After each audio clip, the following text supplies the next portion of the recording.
இந்த மாரி ஒரு பொண்டாட்டி கிடைச்சதுக்கு நீ இதான் குடுத்து வச்சிருக்கணும் முத்துப்பாண்டி. ஒழுங்கா உன் மனைவிட்ட மன்னிப்பு கேளுன்னு சொல்லி அங்க கல்யாணத்துல இருந்தவங்கலாம் சொல்றாங்க. ஆனா முத்துப்பாண்டி மன்னிப்பு கேட்பாரா? வாங்க பார்க்கலாம். நீ சும்மா ராசினி. முத்துப்பாண்டி, நீ சாரி கேட்க போறியா இல்லையா? என்ன மிரட்டுறீங்க?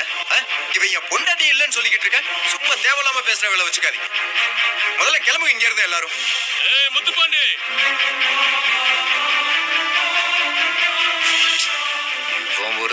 என்ன இங்க பிரச்சனை? ஒண்ணு இல்ல சுப்பு.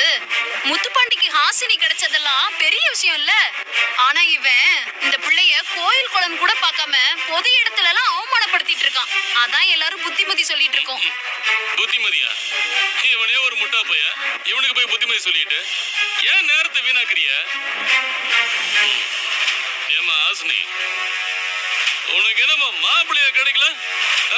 போயும் இவனை போய் கல்யாணம் பண்ணிருக்கிற?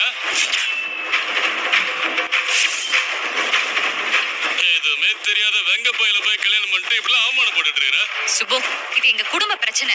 நீ தேவையில்லாம இதுல தலையிடாத. மரியாதையா அங்க இருந்து போயிடு.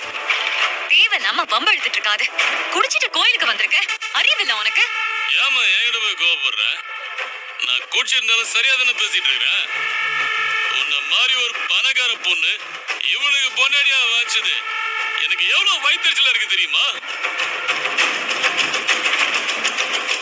இவன் ஒரு வெட்டி பாயம்மா. இவனை போய் நீ யார பத்திர வெட்டி பையனா? என்னடா எகிர்ற? கோயில்னு பாக்குறேன், வேணாம். மரியாதையா போயிடு. நீயே ஒரு பொறுக்கி திருட்டு பைய. திருட்டுத்தனம் பண்ணி பொழைச்சுக்கிட்டு இருக்கலாம். என்ன பார்த்து வெட்டி பையன்றியா? ஆமாடா, நான் திருட்டு பையனை வச்சுக்க. திருடுதான கஷ்டம் தெரியுமா? ஆனா நீ எந்த கஷ்டமும் படாம சொகுசா ஓசில வாழ்றவன் தானே.